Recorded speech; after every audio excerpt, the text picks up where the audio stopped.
anyone who's logging on right now, we are joined by Lauren Sherman for a second time, back by popular demand. We're so excited. And Stacy Smallwood. Okay. There she is! It's beautiful, Stacy. You guys, Smallwood. being a retailer these days is not a dream. It's not. She's joining us from South Carolina. Lauren is in Brooklyn, New York. We are going to wait just a few minutes for people. I see lots of people logging on as we start. We'll wait a few minutes to start. But welcome, everyone. We're so excited for today's conversation, in part selfishly, because we want all the answers from these women. A reminder, if this is your first Zoom with us, welcome. You can submit questions during the course of the hour-long Zoom via the Q&A link. So just hit the Q&A link and submit your questions. Also, if you go to gallery view, you can see all three panels at once, which is a much better experience. I have to put my earrings on. Stacey's putting some Lizzie Fortunato on. Great. So definitely feel free to Q&A throughout the conversation. We've got some questions planned. We're going to try to incorporate anything that you guys have as well. I know. I'm a mess. You're not a mess. You look great. You look great. I love that color. You're running a business. We've been doing financials all day, and I'm like, reconciling accounts payable. That's the glamorous one. That's really fun. That's just mean. Okay. Digging in, and I'm ready. Okay, great. So, welcome everybody. Shall we start? Let's get it started. A few more people are trickling on, but we're just going to start and make the most of our hour, because I can tell you from experience, last time Lauren was on, we were going over the hour mark with questions for her. So I'm like, can I ask Lauren questions? You can totally ask. I would love to ask you some questions too, Stacy. I'm sure it's going to be a very lively conversation. It's going to be a good one. I've been enjoying your BOF lives. They're amazing. Oh, thank you. I feel like, Catherine, you're much better at saying how to use the Zoom webinar. I have this whole script, and every time I'm like, oh, do I have to say it again? I thought you actually inspired me, because I watched you, was it yesterday on the M&A one? 2 days ago when you did the M&A one? I was like, oh, she's actually really, she fixed the script when talking about how to use Zoom. So you were because I'm just like, does anyone actually need to hear this at this point? But it's like, if one person doesn't know how, then you feel bad. Experience. Mm-hmm. But we've got to do it, at least until the 5th month of COVID. Okay, without further ado, many of you joined a few weeks ago when we had Lauren Sherman on for conversation about the future of fashion #1. Here we are back for part 2. And in the 3 weeks since we spoke to her, it seems like our industry has changed dramatically, which we're going to kind of kick off with. So we're back with Lauren. She is an editor at Business of Fashion. She's the head of the New York office. I gave my Business of Fashion plug a few weeks ago, but if you all don't subscribe to it, it is the gold standard for news in our industry. And even the professional subscription is, to me, who doesn't like subscribing to anything, is just so worth it. So check out BOF. They've been doing phenomenal podcasts right now, whether you're in fashion or just care about sort of the entrepreneurial landscape and the fashion industry. It's really interesting. So she's been covering things. I think she's the most wanted for podcasts these days. She's already been on 3 today. So we're very lucky to get an hour of her time. And we've also got Stacy Smallwood, who is a dear, dear friend and amazing store owner. She owns Hampden Clothing in Charleston, South Carolina. And despite being a boutique in a single city, it acts more like, I had said in our intro, I wrote, it acts more like a mini department store, but I don't think that's a good thing these days. So it's an empire. We just won't use the word empire. We won't use the word department store. Yeah. Stacy is a hustler like no other. She throws trunk shows, she does events, she engages designers, and she really sort of pulls her weight more than a lot of similar sized boutiques. So not only has she really grown our business with us, but she's also become a great friend and was at both of our weddings. And we're just thrilled to have her here today to offer her insight on what it's like to be our counterpart in the business right now. So to be the buyer for every designer like us who's figuring out how to survive. So let's kick it off. Lauren, in the few weeks since we spoke to you, it was a mere 3 weeks ago. It feels like everything we were talking about, some of those things actually came to fruition. So we've got a Neiman Marcus, a JCPenney, and a J. Crew bankruptcy. We've got, I think, rumors or confirmed about Jeffrey's store closing. And Confirmed, yeah. the landscape is shifting at a rapid rate. And then on top of that, a conversation topic a few weeks ago was, will our industry and require change? And there's been this incredible platform that has evolved called Rewiring Fashion, which was spearheaded by a few designers, a few retailers, and the fashion support. And it's all about kind of reworking the fashion calendar, making marketing less frequent, making deliveries less frequent, making discounting less frequent. So it seems like an answer to a lot of the things that we so badly need. So can you just fill the viewers in a little bit on what's evolved in the past few weeks since we last spoke? Yeah, I mean, it was like everything that the industry has been talking about for the last 5 years, and everybody was like, accelerate COVID, it's going to accelerate it, and it started to accelerate things. And I think I was not involved in the Rewiring Fashion thing. It was very much Tim Blanks, who is our editor at large, and Imran, who's our founder and editor in chief. They kind of like had heard a lot of these people coming together, and they brought them together and let them go. So like editorial day-to-day operations, I reported on it. I wasn't involved in it because like the idea was to have these designers feel comfortable. I've talked to some of them now, but feel comfortable to like create something. And I think with the Dries group, it was a similar thing, that these two groups of independent designers, a few retailers, and I think they really focused on international retailers that have relationships with the big luxury brands as well.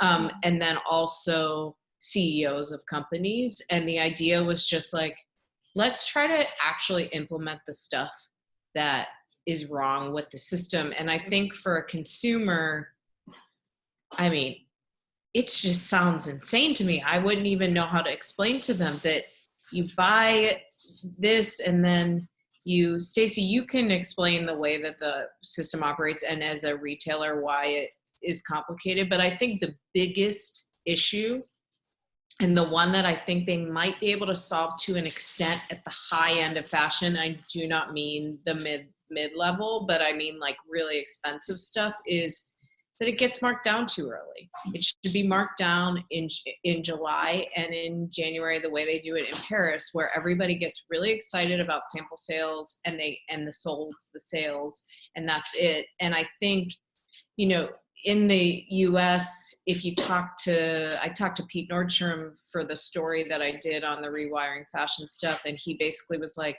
we can't do anything officially because it's like price fixing.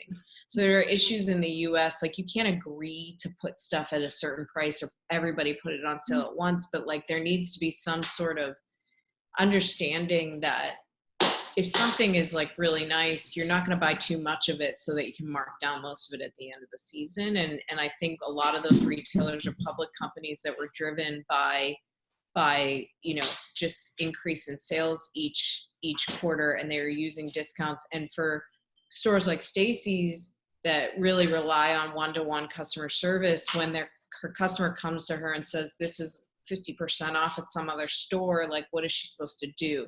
So I think like out of all of it, there is a lot of stuff about changing the fashion calendar, and I think it's interesting and important, and I hope that it comes to fruition. But I think the thing that could actually be fixed is this, like making expensive stuff feel worth the price that it is, and not like marketing. And I think most of these retailers aren't public companies anymore. So and Nordstrom, which is public, has like a very wide range of product price. So like at the lower end, they could still discount, when they do their anniversary sale. And that's what most of the stuff they sell anyway. The higher end stuff is not their main business. So I do think it's possible, but I would be super curious to know more from Stacy about like how all of these changes will affect you, and if you're on board with like the idea of the seasons changing and all that stuff. Yeah. And that's actually our second question, just round it out for people a little bit. So for people who are watching, a big part of this proposal loaded right now is really condense the amount of times a buyer like Stacy goes to market. Instead of traveling to Paris and Milan and New York 4 or 5 times each a year, sometimes more. She would consolidate how often she goes. She would, I assume, buy a little bit more efficiently. She might get less deliveries or just more sort of targeted deliveries, although I do have a question about that. And maybe do less in person. But Stacy, we're just on the verge of our next market, which is supposed to be in June. How do you see market changing immediately because of COVID? And then in the longer term, if there was success in passing this proposal around frequent markets? Is Stacy frozen? Stacy, did you freeze? My dog would love to answer the question. Oh, okay. There she is. All right, you're back, Stacy. So we want to hear from you about market and all about it. Oh no, I everything. So first, Lauren, I totally agree with you on changing the fashion calendar. I'm so glad that they got together and did that, or are talking about doing it, because the fact is, the department stores in the US, and a lot of people don't understand how different, to your point, how different it is in Europe versus the US. The US is dictated by department stores and their markdown game of more inventory, and then we're going to ask more of the designer on the back end. And so they're trying to anniversary these numbers and anniversary these sales, and it just gets out of control. Where in Europe, the conversation is not led by a department store, it's led by specialty stores, and it's just a different feel, and the government dictates when they go markdown. So for us, it's really defeating, because I feel like I love what I do, I believe in these designers, and then travel 100 nights a year, go to Paris and Milan 4 times a year. We get in the runway collection, and then we literally have like a month to sell it. I mean, the customers are already asking when it's going to go on sale. And that is, I've talked to so many people about this, that is what a lot of people put their heart and soul into. And for a long time, the designers, that's what they were designing. And then their team was designing resort, and the spring runway. So it all has been so messed up for a long time. And so the idea of shifting it is wonderful to me, because we'll have a longer selling period. We can give the attention to detail on what each piece is, why we bought it, and you're not just trying to sift through inventory. Stacy, what do you see? So I really hope that happens. I hope I didn't lose you, but what do you see as, like, if you do get fewer deliveries because you're going to market less, do you feel like you have to retrain your customer? Because I know your store always feels so fresh. Like, you have new stuff in the window every other day. Do you feel like if you're getting less in store, you're going to hide some of it in the back so you can still trick your customer into thinking it's new? Or, like, how does that work, because they're always used to newness? Yeah. Well, I feel like what's funny too is because during COVID, we've cut down so many shipments, we've had to cancel so much product. And so I feel like it's not only training the customer, but also training the staff, because they're used to having the newness. So when they walk around, they're like, well, where's the new stuff? And I'm like, no, all of this is new to our customer. You're the one who feels like it's old. Right. So even merchandise the floor, even for ourselves, so we can view the merchandise in a different light, or we do these styling videos and make people try stuff on so they can connect with the product and be like, oh my gosh, I even assumed those pants were fitting tight, but they're actually really cool and wide legs. So, but it is going to be a lot of retraining, because we won't have Black Friday and we won't have Cyber Monday and all of those things. And even we had a client today text and ask, like, are you going to be doing any more for like Memorial Day sale? And I'm just like, my God, like, we need to survive. No one understands what in the world gross margin is. And that, they don't, I mean, the customer doesn't. And so they think because the dress is $2,000 that I'm making $2,000. You know what I mean? Or because my stuff is expensive that I'm over here just making a ton of money. I mean, I have 10,000 square feet and of brick and mortar space. And that is the largest single tenant on King Street. But even here, like, the mayor has not come by once, like, doesn't call or care about retailers. They actually turned down the city council turned down a grant that was going to give retailers $25,000 each to get through this. Wow. The city council turned it down because they said we could use that money better in a better way, because the idea of fashion is somehow that we are over here tunning it. It's luxury, it's fun, and we don't have to pay our bills like everybody else, because it's been portrayed like that in the media for so long that we're a bunch of dum-dums, and and we don't know what we're talking about, and we just sell pretty clothes. So how It's really frustrating as a woman and as a single, a small business owner. I mean, this is my life, and I am one of the people who has to make a profit, and who does make a profit, actually. And I don't think there's many retailers my size that can say that. right. Sadly. Which is one of our, how do we, so you talked about retraining your staff to say it's not new, it's been here for 4 weeks. That doesn't make it old. That makes it, you need to now style it with a different shirt so somebody understands those pants are versatile.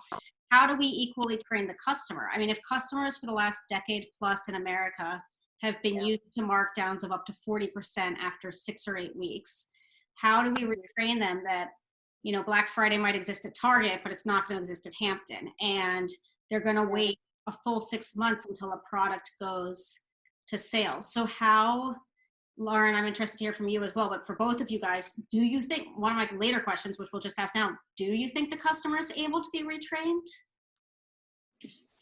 I think Stacy probably has a better sense than I do, but with 2 things. One is, it's so interesting, and we probably talked about this the last time. I've been going on about this on every platform I can, but the way the restaurant industry has reacted to this versus fashion, which the margins situation is so similar, and yet all these restaurant owners are like, give my employees money. Totally. No, can you imagine doing that? And Oh my God. the only and the only way fashion could raise any money is Anna Wintour auctioning off Zooms or like experiences, because you can't just be like, because people think it's so fancy and that everyone's so rich, and like very few people are rich from this business. And so that is, but I would say, like, I think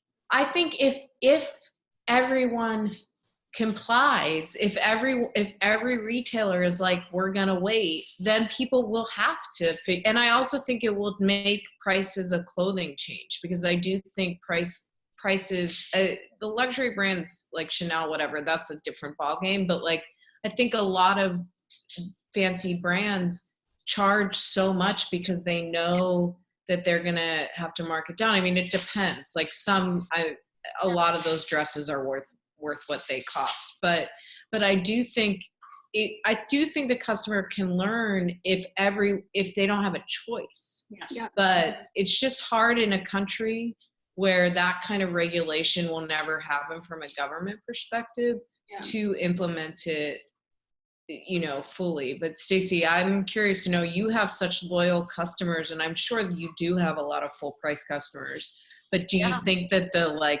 the deals driven ones will be able to adjust if that were to happen? It's funny because our regular price customers don't even want sale. They actually don't wait for sale. They don't want to see it. They feel like it's like already been done. I think that also with the rise of like e-com, that sale customer is a very savvy person who's already like scoped out online, waiting for the deal. I mean, it is crazy. It's like clockwork. When we go on sale on our website, boom, we have just massive sales online, but then crickets before. So I don't know. It's, some customers are sale customers, and maybe some of those fall out, and maybe they start to trade up. Maybe they start to learn that less is more, and they don't need so much stuff. That they could do, 5 new pieces a season and feel really great about it, because it won't be there. And you know what? They're going to have to learn, because the fact is it's going to be scarce out there. I mean, I've looked at my projections for October, November, December, and like, we need product, and no one's really showing resort. And if they are, they're showing it virtually. And that is not, for me, that, I don't know, that's tough. Like, I'm not going to get the touch and feel and do I love this and, you know, what's the fit like, and get the instinct and get the gut. And that's why I buy. Like, I think that works for a department store because they go off like pink sold last year, so pink's going to sell this year, you know. But for me, I want to connect with the product. So I think it's going to be tough. So what in response to that I have done, and we are reaching out to designers to create some like capsule collections with them. We actually spoke with Labo Art, this really small Italian brand who I love and has the best basics. Everything is solid, garment dyed, made in factories outside Milan. And we did a product knowledge Zoom with them, with my entire team today. And so we're working on a like small capsule collection with them. And I feel like that for us is very interesting and something new for our client that we can provide in that October, November, December, when it's going to be crickets and like, what do we really need? And let's give them something that represents us and is unique, you know? So That is so cool. and bringing bestsellers and things that like maybe people missed, you know? I'm so impressed with that initiative. I feel like so many people are like, we want to skip seasons, but then we all have to remember, you know, come November, people are going to be ready to Christmas shop. Like, there has to be some product in the store. And Catherine and I have been talking about this with our team so much because we actually are doing a Resort 21 collection. So for people online who aren't so familiar with the fashion calendar, Resort typically shows around the 1st through 3rd weeks in June in New York and then in Paris subsequently. And it delivers anywhere between like October, November, into a little bit into early December. And it's a really important season for our brand because so many of our pieces are giftable. So we find resort sales really good because people are shopping for the holidays. And we are unfortunately not hosting a market in New York, but we are doing live Zoom appointments. We're doing collateral. We're actually doing a shoot on a model and high res pictures, which will go to all our retailers. But Stacy, I'm wondering, are other people doing things like that? And I know it's easier with accessories to buy off of line sheets. Clothes, if you don't feel the fabric, it's so tricky. But Or if you don't see the fit. Or if you don't see the fit, absolutely. But are you going to get model images from people? What's the plan as of now for that June market? It's been a mixed bag. Some have actually pushed out their fall delivery all the way to ship in like October and just eliminating the resort delivery entirely. Which is kind of good for us because it doesn't even get cold here in South Carolina until October anyway. And right. Hence going back to that whole point of not marking down until January because we are just now getting cold. All of us around the world, global warming. I mean, nobody needs a sweater really until then. So why not? I think that will play a part and help with the markdowns because people will be excited to buy a sweater when they need a sweater and not like forced to buy a sweater in June, you know, or whatever. Well, no, but like, you know, but yeah, so some have pushed the delivery all the way back to October. And then other people aren't showing resort at all. And then some people are just showing some really, really tight capsule collections that are like, you know, something actually, I will say, that is more geared toward filling their retail stores. Like Ulla Johnson, we heard that, or Tibby, we heard that, because their stores have to be open. So they're like, we have to create product for ourselves. Yeah. So if you want to buy it, great, but we're not going to necessarily ask for a budget from you. But I don't know, but I'm kind of that same mindset. I know we want to all hide, but it's going to come in November and you're not going to literally have enough product to like, for me to pay all my staff, to pay for this huge rent that I have. And, you know, we really can't stick our head in the sand in that regard. Right. And for like an Ulla, scary as hell. Don't worry. I've got plenty of money I owe. So I'm like, ooh. For Ulla Johnson or Tibby or a brand like that, would they just get on a Skype or Zoom with you and like try the clothes on for you? Is that how the buying will happen? We haven't even gotten that far. Got it. I mean, I got one email about a Zoom appointment from a Copenhagen brand. And I do have to say, I don't know if this is bad or not, but I mean, they have been the worst. All the brands in Copenhagen have been the worst supporters because they don't understand our government, and I actually got emails from people saying, I heard your government gave you money, and so I think you should pay me now. And I was like, wow, you honestly do not know how our government works, and I would never presume to understand yours. I mean, I've seen the gamut of running of like people asking for money or how they ask or partnerships. Like, it's been really eye-opening. And we deal with a lot of, we have Carolina Herrera, we have Paco Rabanne, the Dries brands. So I was very excited we have a broad range of collections. So excited to hear that they'll be doing that, because I think it's right. It's funny that I heard someone from Sweden, I think on NPR, and it's just those Scandinavian countries. They said she referred to the government as a nice parent, and that they're just so supportive. And I was like, I just can't imagine. It's also interesting. I was talking to someone in France, because in France, they got a lot of government support too, but everybody complains. But she was just like, yeah, they're really nice. And I think in those Scandinavian countries where there's so much government support, they're just like, if they've heard that you're getting help, they think that means something way more than it actually is. It's really funny. This actually is not funny, but this is a perfect segue to a question that somebody submitted a few minutes ago, which is, how can retailers, Stacy, better support designers? And then how can designers better support retailers during this time of COVID and in the future? And what tools, maybe it's financial partners, maybe partnerships, maybe it's content tools, but what different tools can we use to sort of create success? So of the gamut that you're referring to, can you maybe give examples of designers who really thought of creative solutions to like make your situation a little bit better during this time, given that everybody's struggling? Yeah.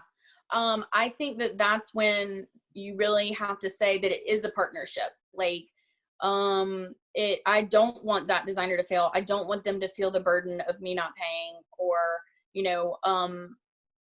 of the goods not selling and all going on sale, because that's not a good representation of them either. So, I think for me, it's been brand by brand of like what works for them, what works for me, like, and every brand is different. And we have a conversation. I would say I spent the first 6 weeks, literally, or 4 weeks at least, of COVID, having conversations with every single designer on the phone. And then we'd like call again and be like, well, now everything changed again. So now what? And some have offered discounts on the spring merchandise, so that when we do inevitably go on sale, because it's inevitable this season, then we share in the burden of the cost, and that has been a huge help. And I would say communication helps, and also swapping out merchandise. Like, if they can, like, come to us and say, what's not moving? We have some canceled orders. Like, do you want this? Would you like this instead? Would that sell better for you instead? Or even, hey, like, could I send you some stuff on consignment? Send me some more new stuff. If you're sitting on it, we might as well try it. And get it off your books and then give you some cash. I mean, I've talked to designers that we don't even carry, about doing trunk shows online with them, and doing drop ship. And literally putting the product up on our website and being like, look, we'll ship directly. You guys ship it out. We'll sell it, and then we'll give you a cut.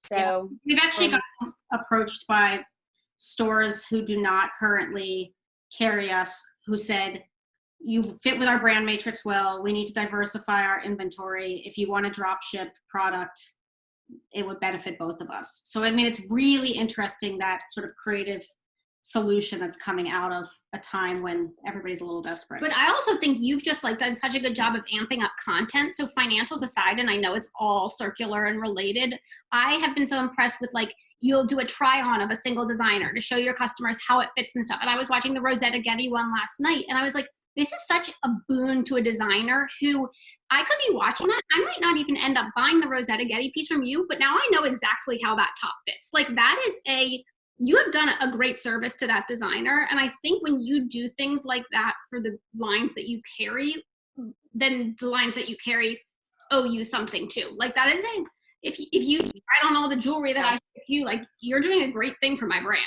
Right. That's a lot of airtime. You have a lot of followers. So I think that's like quite meaningful. Yeah. I think just to follow that up. Gotten is that clients want to see product on, and every item in the entire store is on shot flat image and on a model on our website, but it still doesn't connect with them. And I'm really racking my brain, and maybe Lauren has, like, in all of the tech stuff you've been talking about and all the people you've spoken to. And actually I have one other fun tech thing I thought of you about, is how can we bring some of that content to our website without it looking cheesy? You know, it's like, how can we sit up there and talk about this product in a meaningful way, and, you know, and kind of tell the story a little bit, but it not seem, hey guys, which I'm not scared, obviously, to make fun of myself whenever, but, you know. Yeah, I don't have the answer. I would love to know the technology, but I think for now, this is an example of, I think stores like yours, and Stacy, and I'm not just saying this, it's why we reach out to you when we're talking to entrepreneurs and small businesses. And I think individual retailers are, and the ones that are like really dedicated in the way that you are going to come out of this. Like, this is the future. The one-to-one customer service is the future. I talked to the president of Saks today on a BOF Live, and like, that's all they're talking about is one-to-one, one-to-one, one-to-one. And I think it's much harder to do that at scale. It's stronger. And my husband is like pretty into fashion now after we've been together for 15 years.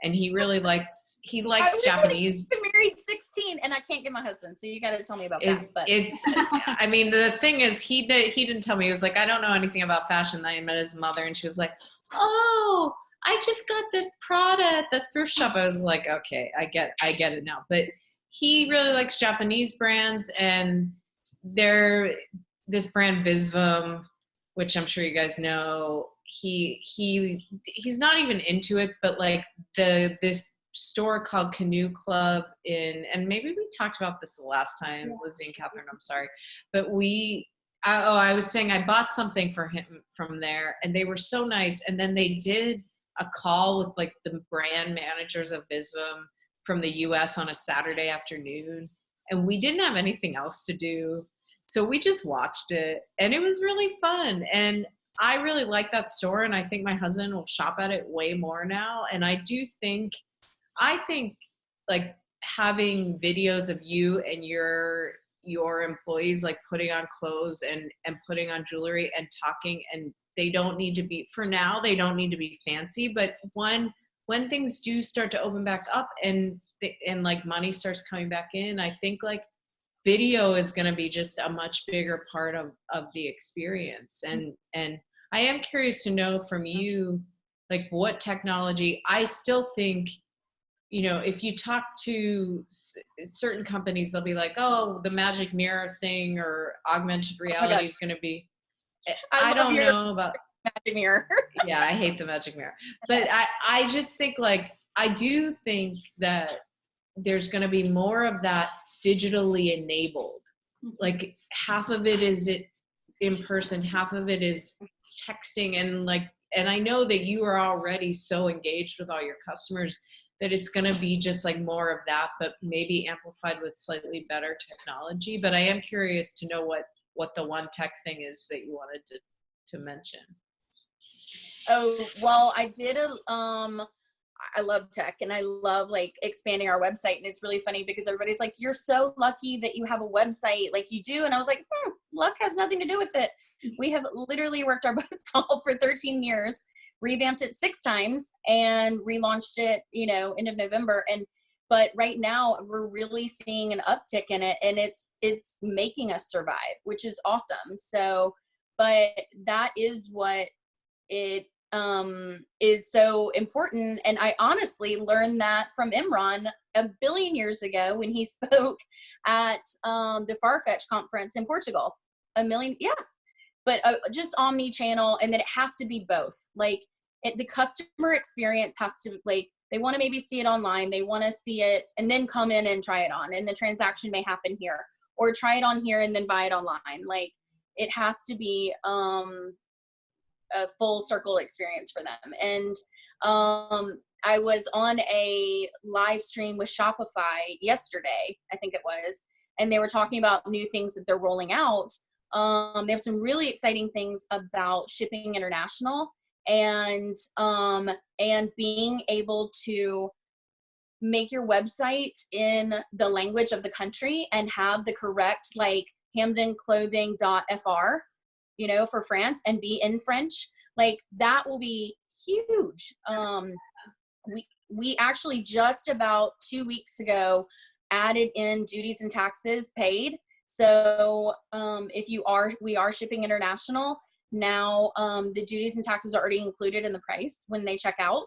And so it's not a surprise for them or anything. And so we pay the duties and taxes. And it's really increased our international business already, which has been amazing. I need to follow up with you on that, because that's been a huge challenge to our international business. We make it very clear duties are not included, which does not make us competitive, for the record. I mean, that's not a good selling point. We did too. And when we made them actually physically check a box to say duties are not included.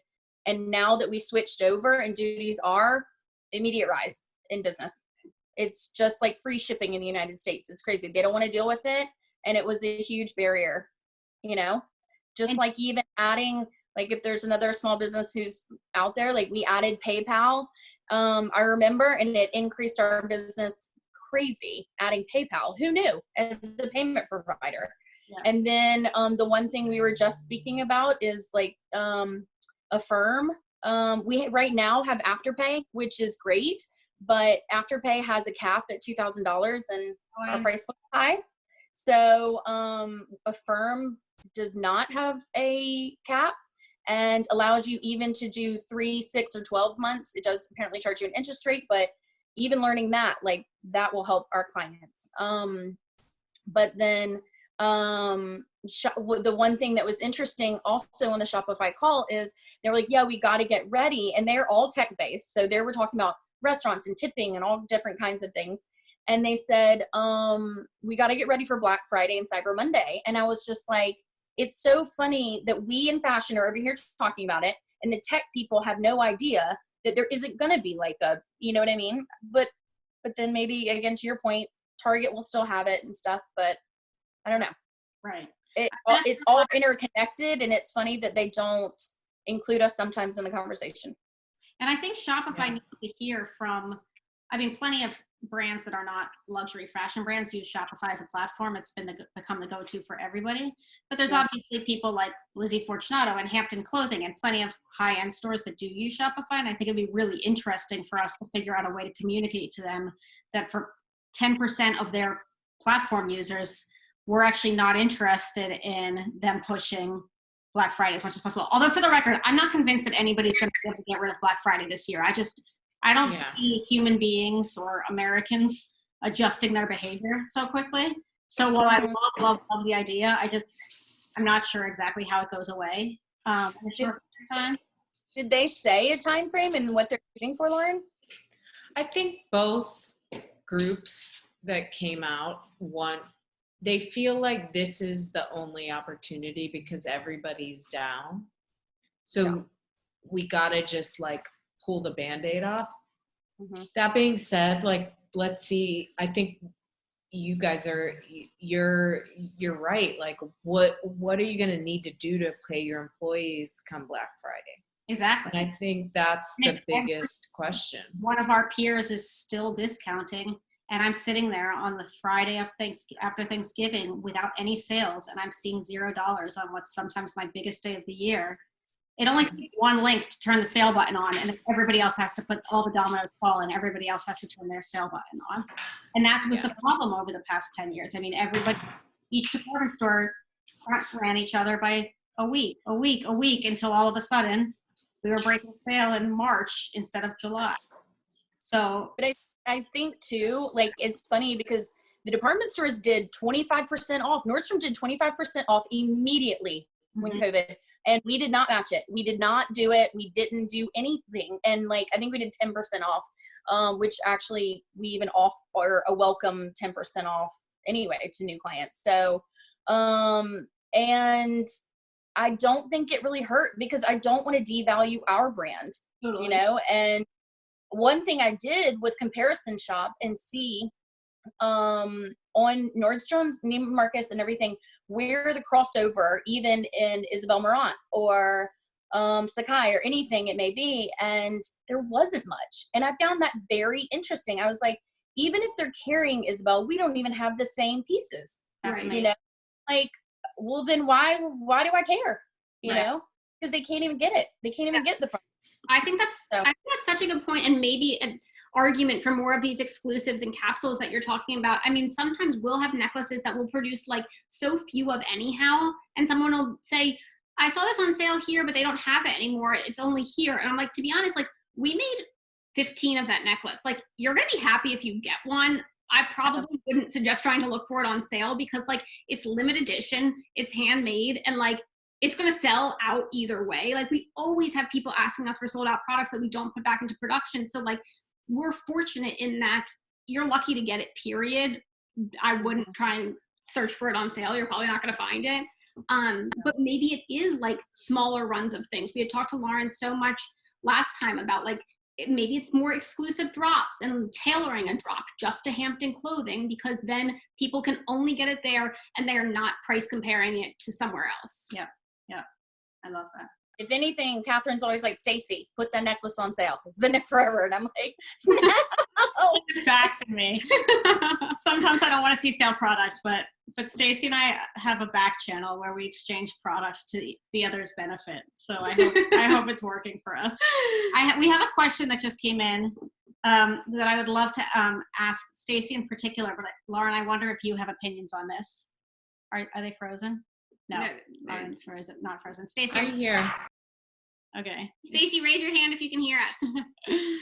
Okay. We'll start with Lauren. Okay. I can hear you. Oh, there we go. Okay, good. See me? Okay, so I'd love to ask, I think Go to the window. I think this is more geared to Stacy, but I actually have never talked to Lauren about the stylist business, so I'm sure she has opinions on it. But a great question just came in from a friend and somebody who works with Stacy, who's a stylist, who says that she actually does have clients who have money to spend right now, and they do want to shop and stock up on their basics more than luxury right now, because who's going to a wedding anytime soon? So she said, Stacy, she just did a big shop at your store. It was a lot of pieces. They were a little bit lower ticket items, but it was a lot of pieces. So the final price was a great deal.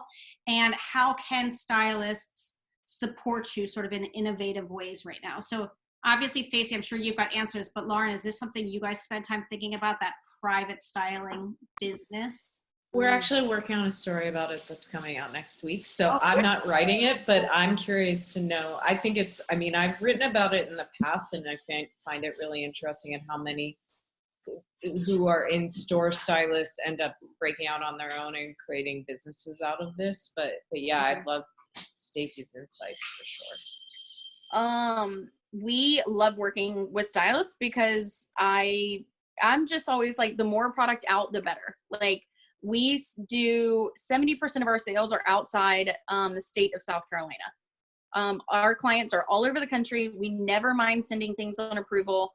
It even says on our website, like, try this on at home, or try our approval process and stuff. So a great way that you can support us is, and a new feature on our website, I'm such a nerd, is we finally got it to, it's not a pretty button, but it's there.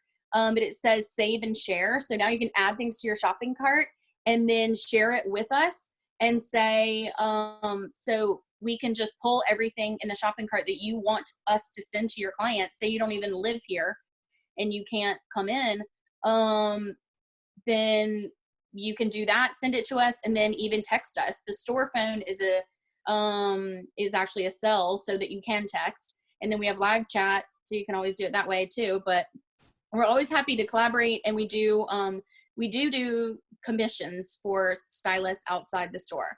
But every one of my stylists in the store are on salary. They're not on commission. And I think that's another huge thing that changes our business versus a department store, is that old way of like sharks standing around, like waiting or not, maybe not even helping you is dead. Nobody wants to feel like that. Authenticity is like the one thing people want, and that does not ring true when someone is on commission, you know? Yeah. So it puts, I feel like for me, more of the onus on us to like keep them motivated and engaged and product knowledge and all that stuff, because they're not going to make any more money if they make this sale, but the client is going to have a really great experience because they're not going to feel like they're pushed into something they don't need.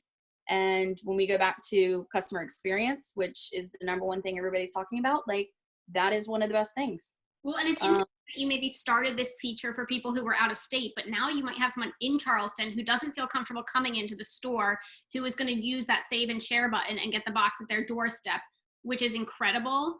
Do you, like, how does it work? Do you get concerned about things going in and out of the store so much? Is there wear and tear on product, or do you feel like it's ultimately worth it because you reach so many more people who might not be comfortable coming in right now? I mean, we're open. We opened May 4th, and our foot traffic during the week is like 2 people a day. I mean, it's nothing.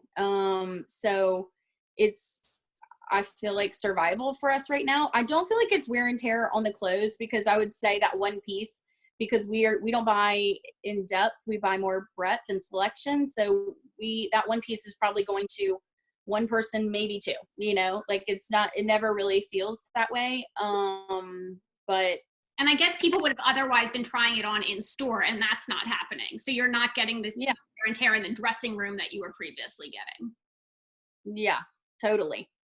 Would you consider, like, you're so big on product knowledge, giving your team the product knowledge, bringing designers in like us to either do in-person or video product knowledge sessions?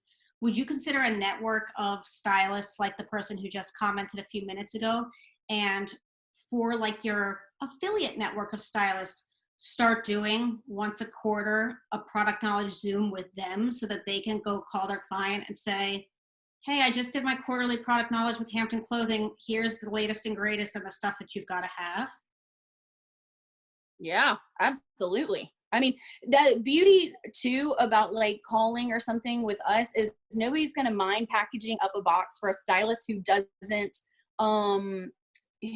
for another stylist outside the store, because it's not taking up time on their commission. Do you know what I mean? Yeah. Like, if the other stylist is on commission, they're not going to want to package up a box for a stylist who doesn't work here. They're going to be all pissy about it. And that doesn't happen. So, but the one thing we are focusing on is support staff more, I'd say, and like building up the team that we do have and getting them all kind of like assistants, so that, and driving that box approval business. So but boxing that stuff up takes a long time. We try and do it by outfit or send pictures and give information about, you know, how to wear things. So that takes a long time. And the physical nature of what we do, people don't talk about it, but that involves, you know, steaming, changing hangers, putting it, I mean, it's physical work, you know?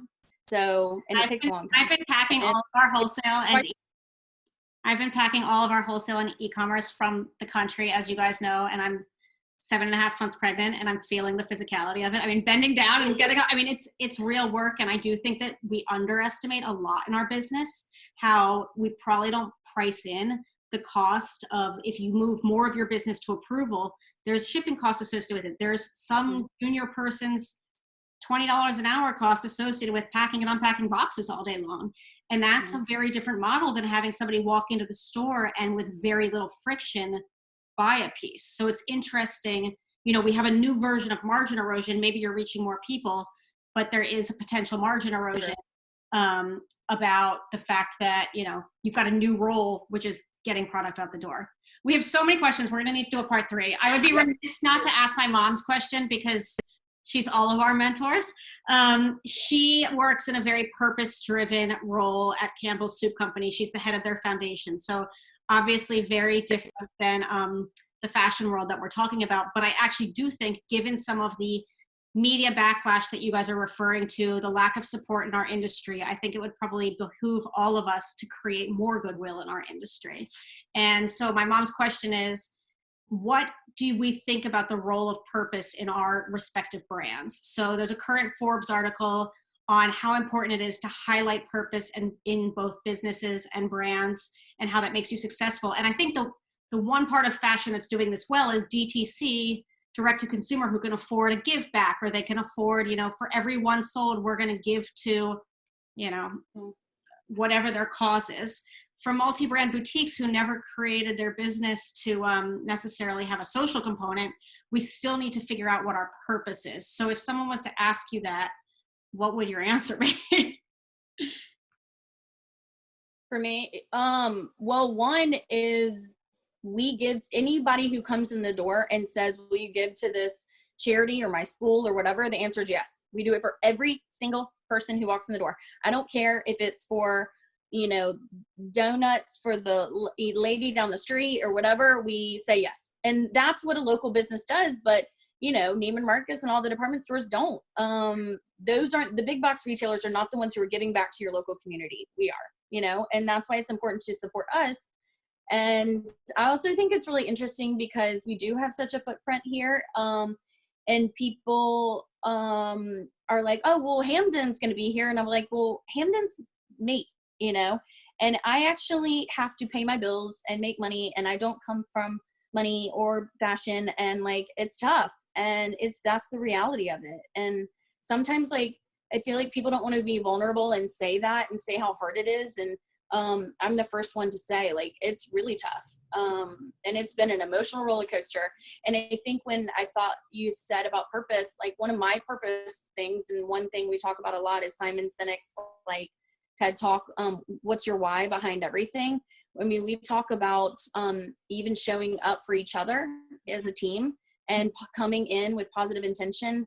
And with everything we do here in this environment, we are for each other. And that is part of my purpose, to create a team in fashion that exists. Yeah. Because I know it did not exist when I came out of Vanderbilt and went to Neiman Marcus.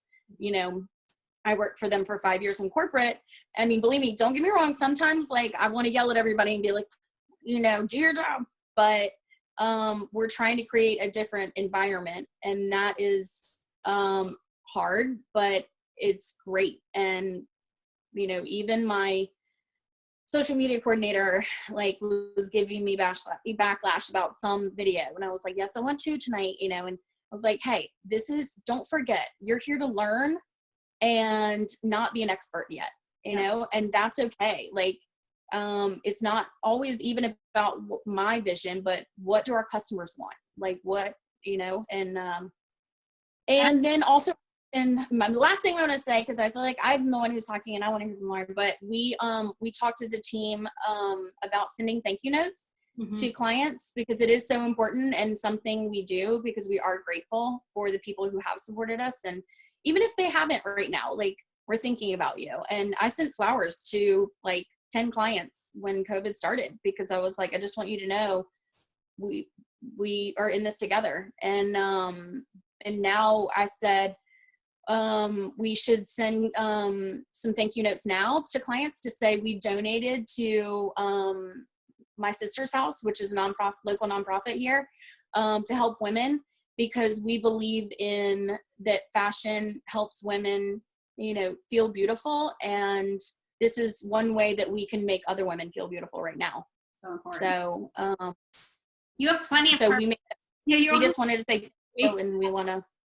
I also really leveraging that point about the fact that you're salarying people and you're not paying on commission. I mean, a lot of people, my mom commented in the feed, but a lot of people don't know that. And that alone sort of speaks to your business's purpose of keeping a team sustainable, as opposed to creating a competitive environment where maybe someone can't sustain themselves if they don't reach their mark that month.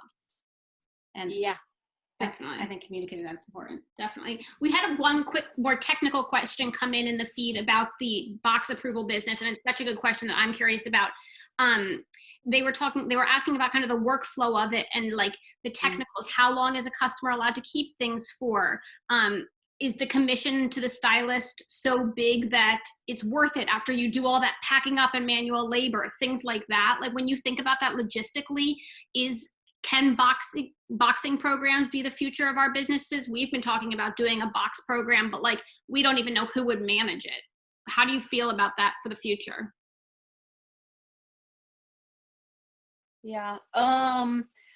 I think they're worth it because on a day when you have no foot traffic, it can make your day. I mean, yesterday was literally a monsoon. The entire city flooded on top of Corona. It's not like we had anybody coming in anyway. Right. The peninsula shut down. You couldn't get on or off for 2 hours. Like it was, 2 feet underwater. And we still had a good sales day because of the approval boxes that we had out. So we could never have the brands we have, live in Charleston, South Carolina, and do what we do without that approval program because I love living here. I love leaving as well. So part of that virtual reality, I'm like, please, we're not going to that because part of I get my twin sister was like, I guess you'll just travel for fun now. And I was like, really? I want to see my fashion friends. But we couldn't have Sakai. We couldn't have, Rodebeer, Carolina Herrera, or Labo, or all the crazy brands that we have. And that the reason Simone Rocha, Paco Rabanne, all the brands that I love that I want to take a risk on and have fun with, like I couldn't do that without the approval program. And it was part of our DNA from the beginning. I think that it's more about convincing the owner of like them not getting nervous that the product's out. I would say it usually takes people anywhere from 10 days to 2 weeks to get it really like there and back to us. So it can be out for a while, but it's usually worth it if you do the work on the front end and you're not like just sending them a bunch of random stuff. Like it's about having the conversation before and saying like, what do you love about yourself? What do you not like about yourself? How do you want to feel when you get up in the morning? Are there other diversification tools that brands or retailers have been using that you've been talking to besides the box approval process? Like, are there other things that you're learning that retailers are doing?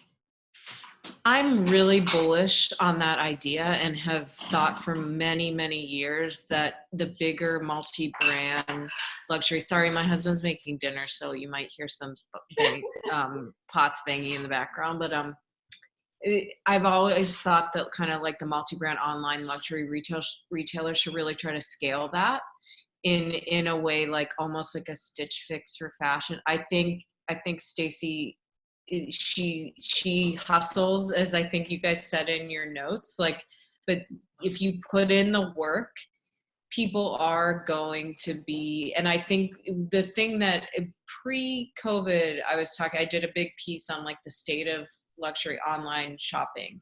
And a big part of it was like the future of this is personalization.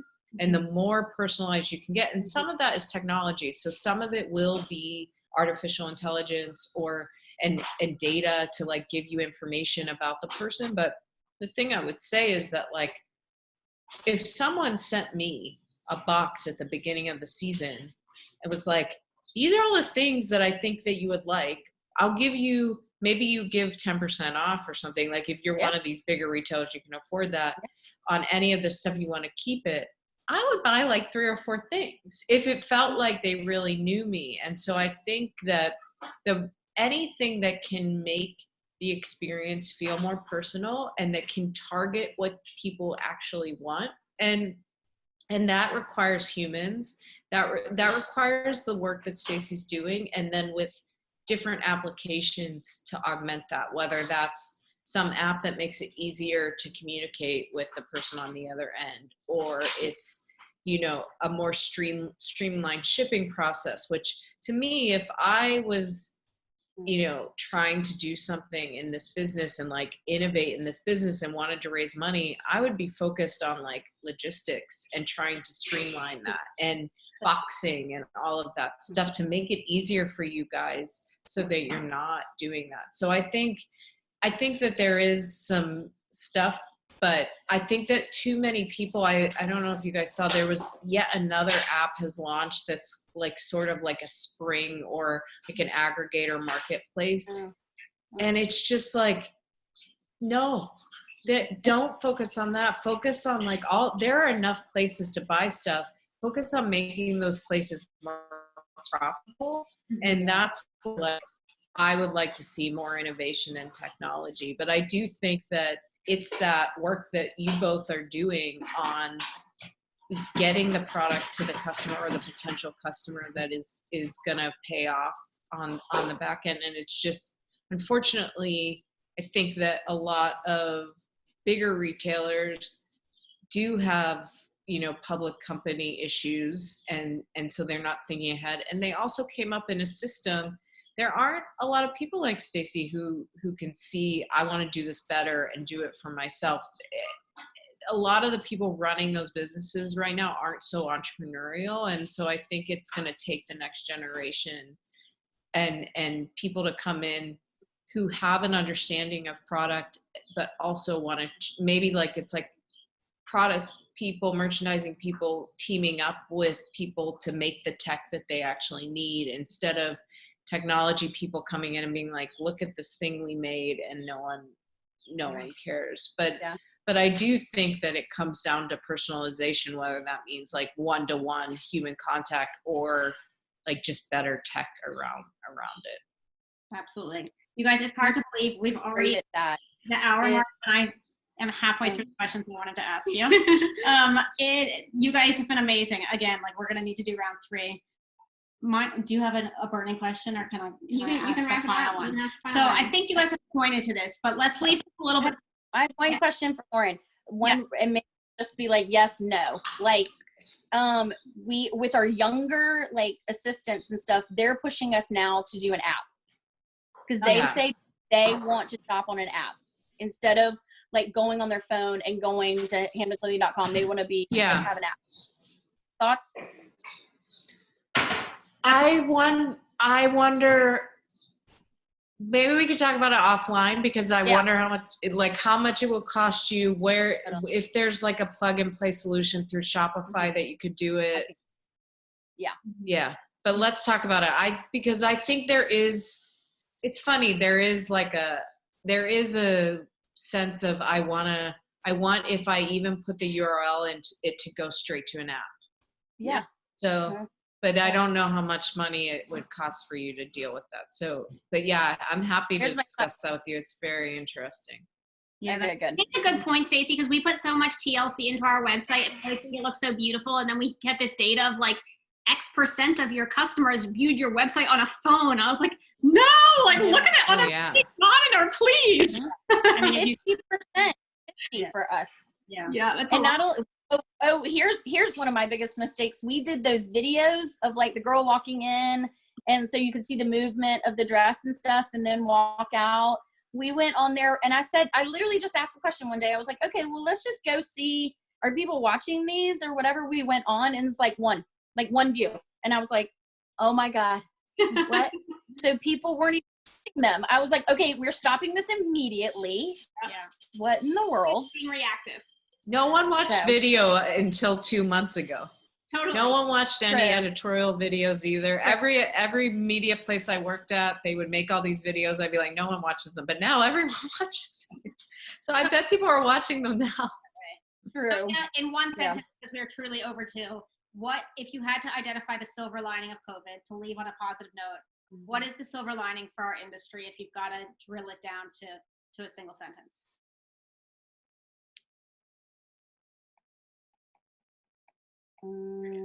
Crickets. I know. I think there's an opportunity to get real and to like face reality. That's not a sentence, but I do think that this is such a industry about fantasy, but the world it didn't just change. The world changed a while ago, and everyone was just ignoring it. And this is the opportunity to catch up. Yeah. I think the silver lining is that it really has been trending towards the specialty stores leading the charge, and I think it will only continue now. So like, if you do own your own business and think like I'm never gonna get bigger or whatever, like now's the time. Yeah. Now's the time for us to continue to push through. And so I don't know when we'll like see all the fruitful, flowing of cash. I think it will come. I think this makes you well poised. I was listening to something the other day that just was talking so much about how so many tech businesses emerge in downturns. So I think we should leave it at that. We're talking about technology and fashion, and I'm so excited to see what you bring us next from Charleston. You're so on the forefront, and we're so impressed with you down there. I'm sorry, everyone, that we went over, but thank you so much for joining us. We could talk to these girls for the next 48 hours straight. Lauren, Stacy, thank you guys so much. Thank you guys so much. It was so fun. This was so great. Thank y'all. So good. Guys. Thank you. Bye, Have a good guys. evening, everybody. Thanks, And tell bye. your friends to watch it this weekend. It'll be on our website.